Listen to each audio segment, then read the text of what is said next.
Jenazah pilot AMA Air Nicholas F. Gosselin yang tewas dalam insiden penembakan dan pembakaran pesawat di Yahukimo, Papua Pegunungan dievakuasi oleh petugas gabungan dari TNI Polri.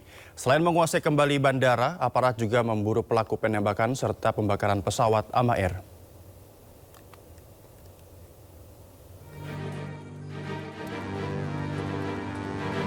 Pasukan Korps TNI Habema menggelar operasi khusus untuk mengamankan Bandara IPDIK. Pengamanan dilakukan agar jalur evakuasi, pengiriman bantuan, dan penerbangan perintis dapat kembali berjalan. Dalam operasi ini, TNI mengerahkan personil dengan dukungan 2 helikopter Karakol.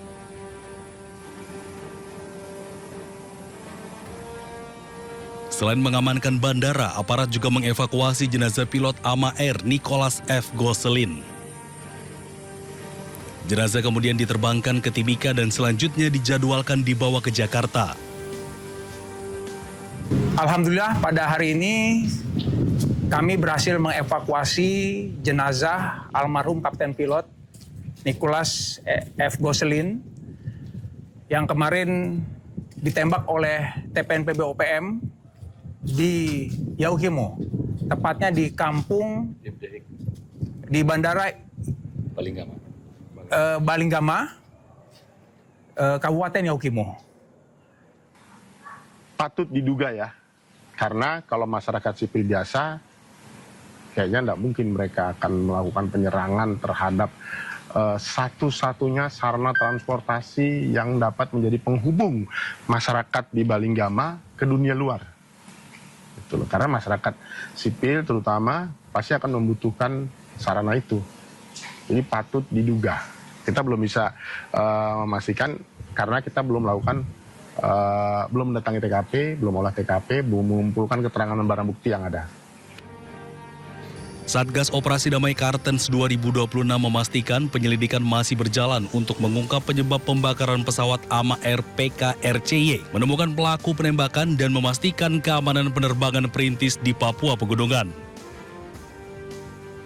Dari Yahukimo, Papua Pegunungan, Chandri Suripati, iNews melaporkan. Pemirsa, aksi blokade jalan oleh mama-mama pedagang asli Papua di Kota Sorong berakhir damai. Gubernur Papua Barat Daya Elisa Kambu menemui massa dan berjanji menindaklanjuti aspirasi mereka. Ya, setelah berlangsung 3 hari, Gubernur Papua Barat Daya menemui perwakilan mama-mama pedagang Papua di Simpang Maranata, Kota Sorong. Dalam pertemuan itu, massa menyampaikan tuntutan terkait bantuan modal usaha, penyediaan pasar khusus, transparansi penyaluran anggaran, serta sejumlah aspirasi lainnya. Gubernur menyatakan pemerintah provinsi telah menyiapkan anggaran pemberdayaan UMKM orang asli Papua dan memastikan seluruh tuntutan akan dibahas bersama perwakilan massa. Meski situasi sempat memanas, aparat berhasil menjaga aksi tetap kondusif. Wakapolda Papua Barat Daya mengajak seluruh pihak menjaga keamanan agar penyelesaian aspirasi dapat berjalan dengan baik.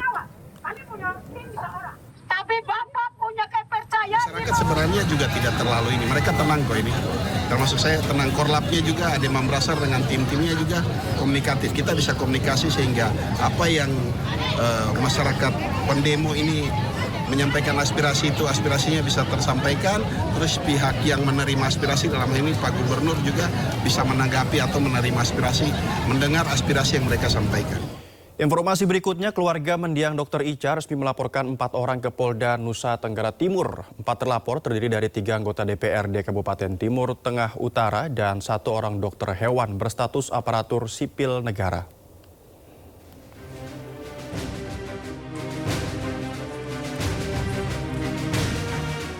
Didampingi kuasa hukumnya, keluarga mendiang Dr. Elisa Prinzila Utami Pakhaenoni atau Dr. Ica resmi melaporkan 4 orang ke Polda Nusa Tenggara Timur pada Jumat siang.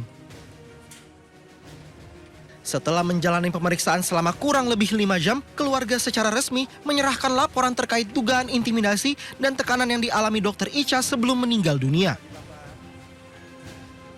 Kuasa hukum menyebut dari hasil pendalaman yang dilakukan bersama, keluarga menemukan adanya dugaan keterlibatan 4 orang dalam rangkaian peristiwa itu dengan rincian 3 anggota DPRD dan 1 orang dokter hewan. Setelah kami mendalami semua dan mengkaji itu, ternyata ada 4 orang yang kami laporkan itu semua adalah pejabat publik.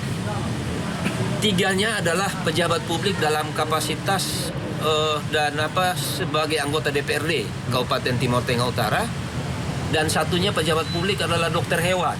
Dia ikut memaksakan kehendak di situ dengan mengatakan bahwa saya saja bisa pergi ambil serum di puskesmas, ada keluarga yang sakit dan bisa disuntikan di situ.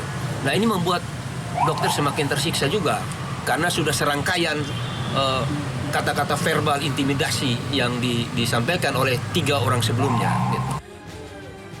Sebelumnya pihak keluarga juga telah melaporkan dugaan pelanggaran kode etik ke Badan Kehormatan DPRD Timur Tengah Utara. Pihak keluarga pun berharap kasus ini dapat segera diselesaikan secara transparan dan seadil-adilnya. Tim Liputan iNews melaporkan. Polisi menetapkan 7 orang tersangka dalam kasus penyekapan di Gedung Percetakan Jakarta Pusat, dan pernyataan ini disampaikan petugas saat konferensi pers di Polda Metro Jaya. Lihat ya, sampingnya. Proses hukum penyekapan 3 korban di Gedung Percetakan di Jakarta Pusat masih bergulir. Dalam gelaran konferensi pers Polda Metro Jaya, polisi telah menetapkan 7 tersangka atas kasus yang diawali dari pencurian para korban. Ketujuh tersangka ini, 5 orang laki-laki, 2 orang perempuan. Dan terus dilakukan pemeriksaan secara intensif, tidak terlepas daripada para korban itu sendiri maupun ketujuh tersangka, dan kami melakukan pemeriksaan di sekitar TKP dan yang berkaitan dengan peristiwa pidana tersebut. Selain proses hukum yang terus berlanjut, polisi juga memberikan pendampingan kesehatan berupa trauma healing serta perlindungan bagi para korban dengan melibatkan tim Bidokes Polri, tim psikologi, serta LPSK. Dalam kesempatan itu prinsipnya bila ada pekerja buruh yang mungkin diduga ada melanggar hukum, harusnya kan dilakukan penanganannya secara hukum oleh majikan atau pengusaha. Tidak main hakim sendiri, memperlakukan tidak manusiawi dan tidak beradab. Hingga saat ini penyidik masih memeriksa intensif dan mengumpulkan alat bukti, termasuk hasil visum ketiga korban beserta rekaman CCTV yang telah diamankan. Sebelumnya, korban tengah ketahuan mencuri dengan total 250 juta rupiah. Akhirnya, korban disekap dan dipasung. Keluarga korban yang sudah memberikan tebusan sebesar 50 juta rupiah, tetapi korban tidak juga dibebaskan. Keluarga korban melaporkan kejadian ke LBH. Tim Liputan iNews melaporkan. Pemirsa, Polda Jabar telah menggelar rekonstruksi kasus dugaan penyekapan dan penganiayaan terhadap seorang perempuan berinisial YT yang dilakukan tersangka Taufik Hidayat. Rekonstruksi menampilkan 21 adegan dengan melibatkan 6 tempat kejadian perkara. Sedikitnya ada 21 adegan pada rekonstruksi kasus dugaan penyekapan dan penganiayaan berat terhadap seorang perempuan berinisial YT yang dilakukan tersangka Taufik Hidayat di Bandung, Jawa Barat. Rekonstruksi melibatkan 6 tempat kejadian perkara dan dihadiri petugas Direktorat PPA Polda Jawa Barat, jaksa penuntut umum, serta kuasa hukum kedua belah pihak. Tersangka memperagakan penyiksaan menggunakan bangku, helm hingga benda tajam. Sementara dugaan kekerasan seksual masih dalam tahap pendalaman polisi. Selain rekonstruksi, penyidik juga telah meminta keterangan tambahan dari korban. Total 25 saksi sudah diperiksa, termasuk korban dan saksi ahli.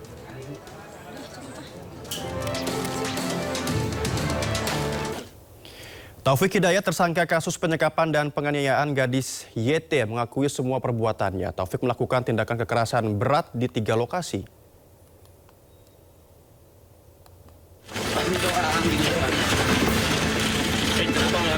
Polda Jawa Barat telah melakukan rekonstruksi 3 dari 6 tempat kejadian perkara kasus penyekapan dan penganiayaan yang dilakukan Taufik Hidayat kepada gadis YT. Polisi menjelaskan terdapat 21 total adegan penganiayaan yang dilakukan tersangka Taufik Hidayat.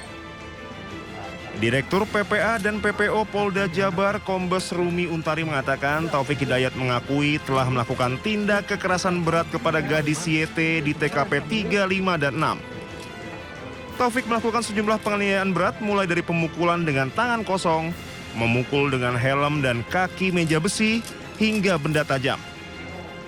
Tadi gelar perkara, rekonstruksi sudah berjalan dengan baik, lancar, dan alhamdulillah tidak ada penolakan dari tersangka, dan tersangka mengakui semua perbuatannya di 6 TKP.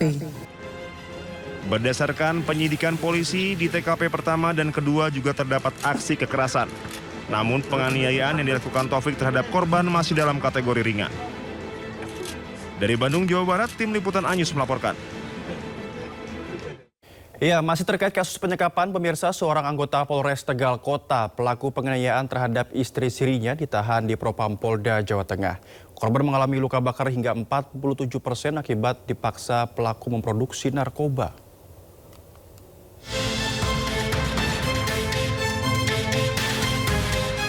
Setelah dilaporkan atas dugaan penganiayaan terhadap istri sirinya, Aibtu N, anggota Polres Tegal Kota, telah ditahan di Propam Polda Jawa Tengah. Selain menjalani proses pidana, tersangka juga diperiksa atas dugaan pelanggaran disiplin dan kode etik profesi Polri. Aibtu N kini ditempatkan dalam penanganan khusus. Oknum anggota Polres Tegal Kota yang berinisial N sudah dilakukan pengamanan, kemudian pemeriksaan, dan sudah dilakukan penahanan. Terkait, kalau di Propam terkait dengan kode etik, nah kemudian terkait dengan tindak pidananya, pelaporan ini dilaporkan di Bareskrim, sehingga tindak lanjut dari penyidikan nanti kita menunggu dari penyidik Bareskrim. Sebelumnya didampingi tim kuasa hukum Hotman Paris, korban MAN, wanita asal Cirebon ini telah melaporkan pelaku ke Bareskrim Polri. Korban juga telah menjalani visum di Rumah Sakit Polri Kramat Jati, Jakarta Timur. Selama 2,5 tahun, korban diduga disekap dan dianiaya hingga alami luka bakar 47%. Selain itu, korban juga dicekoki narkoba. Tim Liputan iNews melaporkan.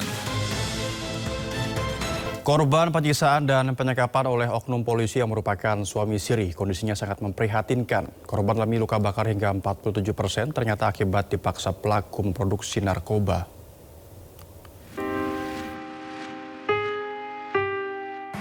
Hancur Pak, saya sebagai orang tua Pak, minta tolong sama-sama. Saya punya Allah yang saya minta tolong Allah aja.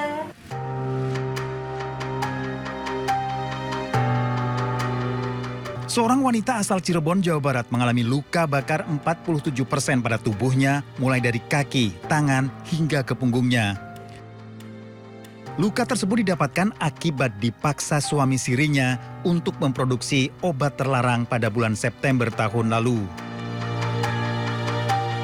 Di bawah tekanan pelaku, ibu satu anak ini terpaksa menyembunyikan fakta yang membuat tubuhnya terluka parah. Bahkan saat mendapat perawatan medis di beberapa rumah sakit, korban berinisial M terpaksa berbohong. Ia mengaku bahwa luka itu akibat terkena siraman air panas. Tak hanya itu, korban kerap diperlakukan dengan penuh kekerasan. Selain dipaksa memproduksi obat terlarang, korban juga kerap dicekoki obat terlarang yang dibuatnya.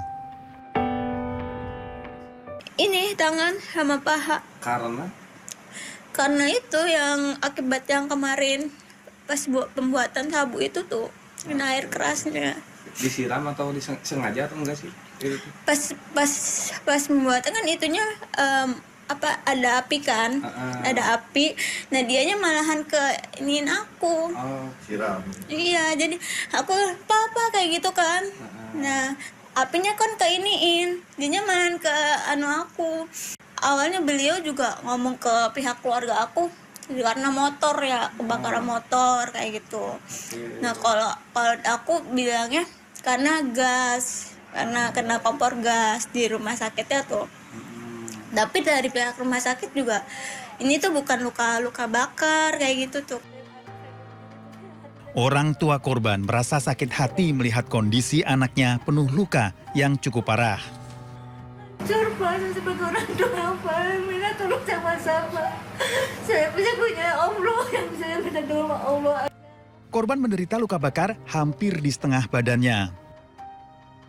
Pihak keluarga mengaku baru berani bersuara lantaran takut dan kerap mendapat intervensi dan intimidasi dari terduga pelaku. Maaf ya, seorang ibu juga dengan marah muncul, Mas.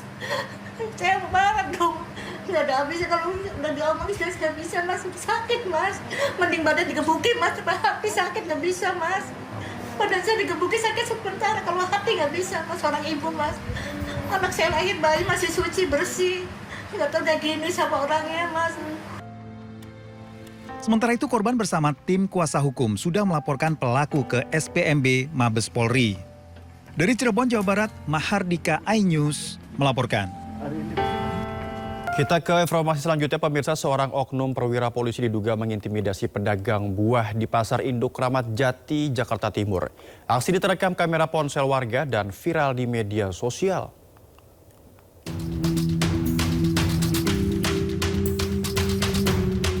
Pedagang buah di Pasar Induk Kramat Jati, Jakarta Timur diduga mendapatkan intimidasi dari seorang perwira polisi viral di media sosial. Anggota polisi berpangkat Balok 1 terlihat tak terima saat direkam oleh pedagang. Ngapain kamu? Ngapain kamu videoin? Kenapa? Ngapain videoin kamu? Ngapain? Kejadian bermula saat pedagang tengah melayani pembeli. Saat itu pula dagangan yang masih diatur untuk dimasukkan ke dalam lapak ditegur perwira polisi dari Polsek Kramat Jati. Di situ dia terus maki-maki saya, kamu ini ngeyel. Kamu udah berapa kali ditegur, masih tetap aja. Di situ lah saya bilang, loh Pak, posisi Bapak ini kan sebagai pendamping. Bapak nggak punya hak untuk berbicara, apalagi ikut mengatur. Nah, di situ dia tambah marah, tambah maki-maki saya.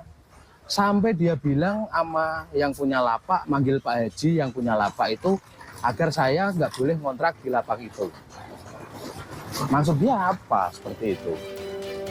Sementara itu menurut Kasih Humas Polres Metro Jakarta Timur, saat ini pihaknya sedang menyelidiki kedua belah pihak dan akan dipanggil untuk dimintai keterangan. Dari Jakarta, Rio Manik, iNews melaporkan. Viral video yang menuding anggota TNI merampas 16 ekor lembu milik warga di Kabupaten Labuhan Batu, Sumatera Utara tidaklah benar. Tuduhan tersebut ternyata terkait konflik antar warga mengenai sengketa kepemilikan lembu yang kini berakhir damai.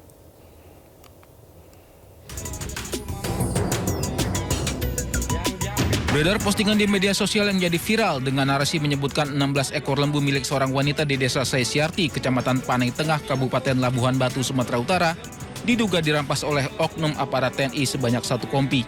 Hal tersebut ternyata terkait cekcok antar dua warga mengenai sengketa kepemilikan lembu dengan narasi melibatkan anggota Kodim 0209 Labuhan Batu.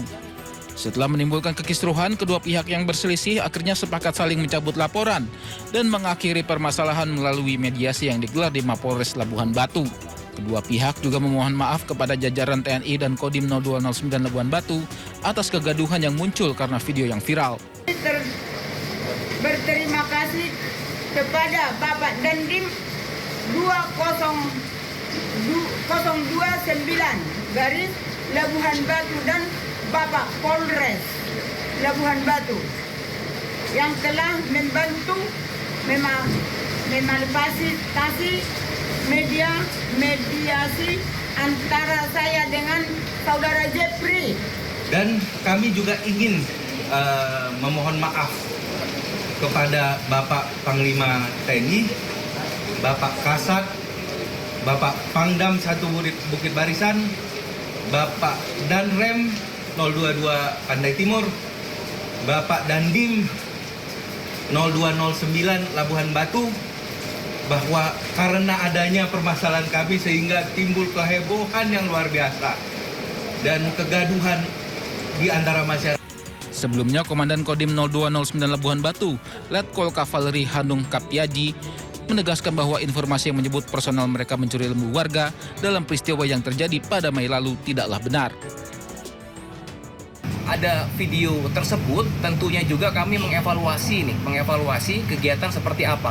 Apakah benar adanya keterlibatan anggota di situ? Kami sudah melaksanakan pengecekan sampai dengan sekarang.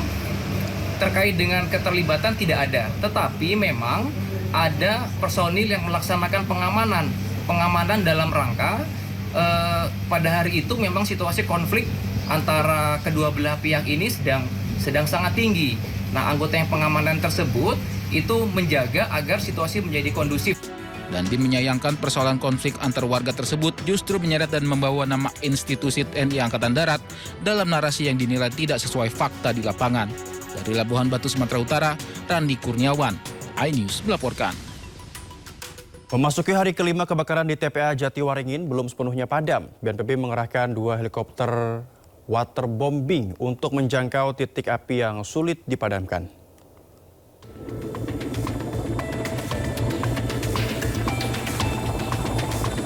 Dua unit helikopter waterbombing milik BNPB mulai melakukan penyiraman dari udara di kawasan TPA Jatiwaringin, Kabupaten Tangerang, Banten. Kedua helikopter tersebut sebelumnya diperbantukan untuk penanganan kebakaran hutan dan lahan di Sumatera Selatan dan Jambi.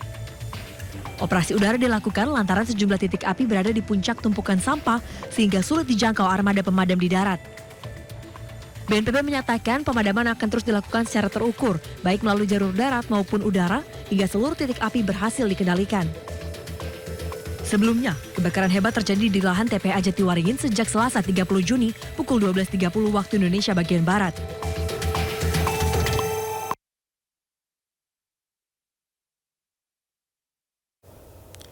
...154 warga terkena infeksi saluran pernapasan akut akibat asap kebakaran TPA Jatiwaringin, Tangerang. Mayoritasnya merupakan kelompok ibu dan balita.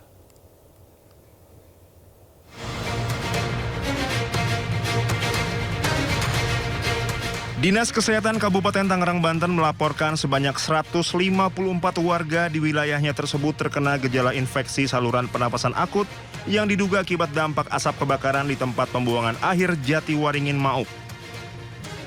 Kadinkes Kabupaten Tangerang, Hendra Tarmizi mengatakan dari total 154 warga yang teridentifikasi iritasi saluran pernapasan ini, mayoritasnya merupakan kelompok ibu hamil dan balita. Seluruh korban saat ini telah dilakukan penanganan medis untuk pemulihan fisiknya. Salah satu pasien diantaranya dilakukan perawatan intensif dengan dirujuk ke rumah sakit umum daerah setempat. Dinas Kesehatan Kabupaten Tangerang telah menerjunkan 25 petugas medis yang tergabung dalam tim kesehatan melalui unit puskesmas di 3 wilayah yang mencakup Kecamatan Rajek, Mauk, dan Sukadiri. Selain itu, pemerintah daerah Kabupaten Tangerang telah membuka 5 posko terpadu untuk layanan kesehatan. Dinas Kesehatan juga tengah melakukan mitigasi dan antisipasi terhadap perluasan penyebaran asap pembakaran TPA Jatiwaringin. Kita ke informasi selanjutnya, pemirsa. Balai Kota Jakarta ramai oleh warga yang datang ke event Jakarta Eco Future Festival 2026. Event ini digelar selama 2 hari sejak kemarin hingga hari ini. Dalam acara ini, masyarakat bisa mengikuti berbagai program edukasi lingkungan, mulai dari pengelolaan wadah kosong, daur ulang plastik, pembuatan pupuk organik, hingga mengenal budidaya maggot sebagai pengurai sampah organik. Salah satu booth yang menarik adalah mesin penukar botol plastik menjadi saldo uang digital. Warga cukup memasukkan botol plastik bekas yang bersih dan kering ke dalam mesin, yang kemudian akan dihitung menjadi poin yang dapat ditukarkan ke rekening atau dompet digital. Masyarakat UMKM Jakarta bisa memanfaatkan sampah plastik yang sudah kami daur ulang di pabrik kami buat dijadikan produk-produk merchandise atau recycling produk. Artinya apa? Masyarakat dapat 3 manfaat. Manfaat ekonomi, manfaat sosial, dan lingkungan. Dan ibu-ibu bapak ini bisa cairin sampah yang terkumpul itu, poinnya bisa di-redeem buat bisa beli sembako, telur, minyak goreng, dan lain-lain. Dan semua orang happy. Jadi again, ngomongin instruksi gubernur, perlu ada insentif, perlu ada uang yang diberikan agar masyarakat melek mau milah sampah. Sehingga apa? Sehingga kesadaran atau awareness bisa dilakukan dari diri sendiri. Cuma bawa bekas minum yang di rumah, terus lihat acara ini, jadi pengen ikutan kan lumayan ya. Sampah di rumah bisa berguna jadi sesuatu yang ya bisa buat jajan lagi di sini. Dikumpulin dari mana aja Bu sampahnya Ibu? Sementara sih dari rumah ya, Mas, bekas minum, bekas makan kita gitu. Terus selama ini kan kalau gede-gede gini sayang ya gitu loh. Jadi pas kebetulan di rumah ada dan kita lihat ada acara ini, terus kita coba bawa, kita coba mau tuker deh di sini gitu. Taman Mini Indonesia Indah masih ramai oleh warga yang menghabiskan libur akhir pekan dan liburan sekolah. Ya, sejak pagi pemirsa, antusiasme masyarakat masih sangat tinggi untuk memilih Taman Mini Indonesia Indah sebagai destinasi wisata favorit keluarga mulai dari anak-anak hingga orang dewasa. Berbagai pertunjukan tari-tarian daerah hingga teater legenda juga ditampilkan di kawasan Taman Budaya. Selain bisa mengunjungi sejumlah anjungan dari seluruh daerah di Indonesia, pengunjung juga bisa menaiki sejumlah wahana seperti gondola atau kereta gantung, kemudian berkeliling dengan menggunakan kendaraan warawiri sepeda listrik. Pemirsa, di tengah maraknya kuliner modern, Pekan Raya Jakarta masih menjadi salah satu tempat untuk menemukan beragam makanan tradisional khas Betawi. Tidak heran banyak pengunjung menyempatkan diri berburu kuliner legendaris saat berkunjung ke PRJ. Nah, kerak telur menjadi salah satu stand yang paling sering didatangi pengunjung, pemirsa. Aroma kelapa sangrai dan proses memasak dengan tungku arang menjadi daya tarik tersendiri sekaligus memberikan pengalaman menikmati kuliner yang masih dibuat dengan cara tradisional. Tidak hanya kerak telur, pengunjung juga dapat menikmati toge goreng, laksa Betawi, hingga membawa pulang dodol Betawi sebagai oleh-oleh.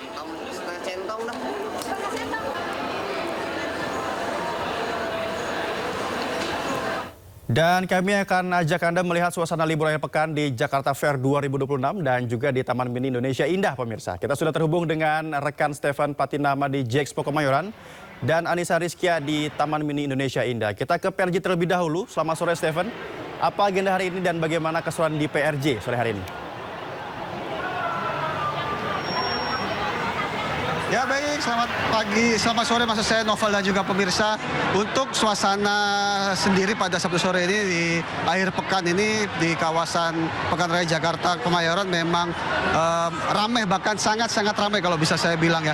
Dapat saya gambarkan mungkin kameramen saya Yudi Richard bisa memperlihatkan betapa ramainya kawasan Pekan Raya Jakarta ini, khususnya yang berada di Hall D begitu, yang merupakan hall khusus untuk seputar teknologi dan juga otomotif begitu, seperti telepon genggam ataupun elektronik yang dibekali oleh teknologi terkini begitu. Beginilah suasana yang dapat Anda lihat di Hall D ini. Begitu rapat begitu ya Novel, pengunjung yang memadati PRJ pada Sabtu sore ini. Memang hari ini merupakan akhir pekan begitu. Dan juga jika bisa dibilang ini adalah tanggal muda begitu ya kalau saya bilang, di mana rekening-rekening para masyarakat baru terisi begitu oleh gajinya. Jadi dimanfaatkan untuk pergi berbelanja di area PRJ sambil berjalan-jalan bersama keluarga dan juga menikmati akhir pekan sore ini. Selain berbelanja dan juga berjalan-jalan di kawasan PRJ, para pengunjung juga dapat menikmati suguhan hiburan yang nanti malam akan disuguhkan oleh pengelola atau panitia Pekan Raya Jakarta, yaitu malam nanti adanya malam puncak pemilihan Miss Jakarta Fair 2026. Dan juga dapat mengunjungi salah satu booth yang ada di belakang saya ini, yaitu booth dari Sindo News Autotech untuk Anda para penggemar dari dunia otomotif dan teknologi dapat mengunjungi booth yang berada di Hall D ini untuk mengetahui informasi ataupun berita-berita terupdate mengenai teknologi dan juga otomotif saat ini. Begitu Novel. Baik Stefan, terima kasih. Tahan dulu. Dari PRJ kita akan beralih ke Taman Mini Indonesia Indah. Di Taman Mini sudah ada Anissa Rizkia yang sudah berada di sana. Anissa, apa aktivitas yang dilakukan para pengunjung di sana?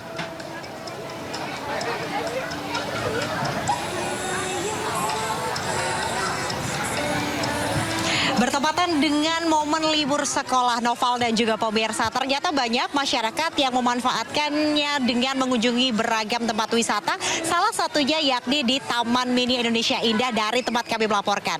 Dan sore hari ini ribuan masyarakat sudah berkumpul di Taman Mini Indonesia Indah untuk menikmati beragam aktivitas seru, salah satunya ini adalah liburan main ke kampung. Karena di sini ada banyak aktivitas seru yang bisa diikuti oleh anak-anak, salah satunya ada kebun jagung yang dibuat sama persis begitu ya. Dilihat di layar televisi Anda, ini anak-anak bisa menanam jagung, kemudian nanti memetiknya seolah-olah mereka menjadi petani begitu, dan langsung dibawa menuju ke proses memasak. Nanti bisa dipetik, kemudian dibawa menjadi sebuah popcorn yang bisa langsung dinikmati oleh anak-anak. Menarik sekali.